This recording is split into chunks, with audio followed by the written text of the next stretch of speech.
ওম শ্রী পরমাত্মনে নমঃ। গুরু মহারাজের চরণে জানাই শতকোটি প্রণাম।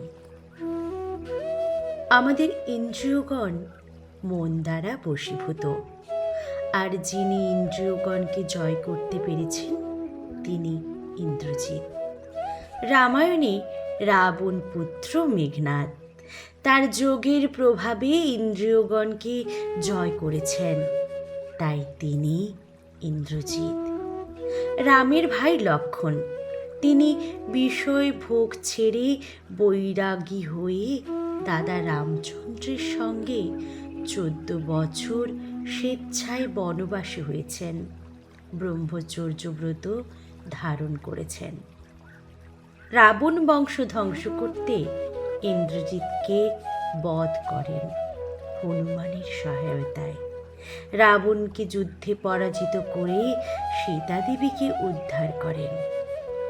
যোগের সাহায্যেই সম্ভব মনকে সংযত করা, ইন্দ্রিয়গণকে জয় করা। শুরু করছি পরমহংস জ্ঞানানন্দ মহারাজ রচিত গিরিনিঝর কাব্যগ্রন্থের অন্তর্গত প্রথম খণ্ডের রস্যই বিভাগের 4র্থ কবিতা, ইন্দ্রিয়গণ যে মনকে জিতেছে। ইন্দ্রিয়গণ যে মনকে জিতেছে সেই তো ইন্দ্রজিৎ। লক্ষাধিপতি রাবণ পুত্র, রাবণের আশ্রিত। ইন্দ্রিয়গণকে সবশে রেখেছে জিতেন্দ্রিয় সে যোগী, বিষয় ভোগে সে সদাই বিমুখী। লক্ষণ সে যে বৈরাগী, রামের সেবায় দিন কেটে যায় স্বেচ্ছায় বনবাসী। ইন্দ্রজিৎকে বধ করেছিল হনুমান সাথে আসি।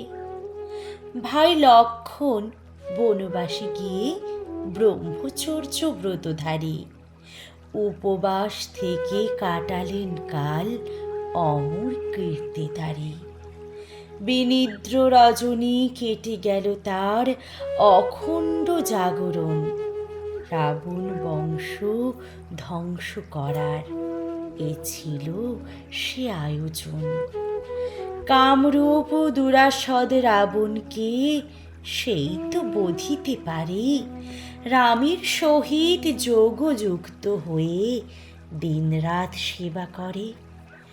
শত জনমের সংস্কার রাশি খণ্ডন হয় যোগে, অখণ্ড ব্রহ্মরাজ্য অধিকারী জিতেন্দ্রিয় ভোগে।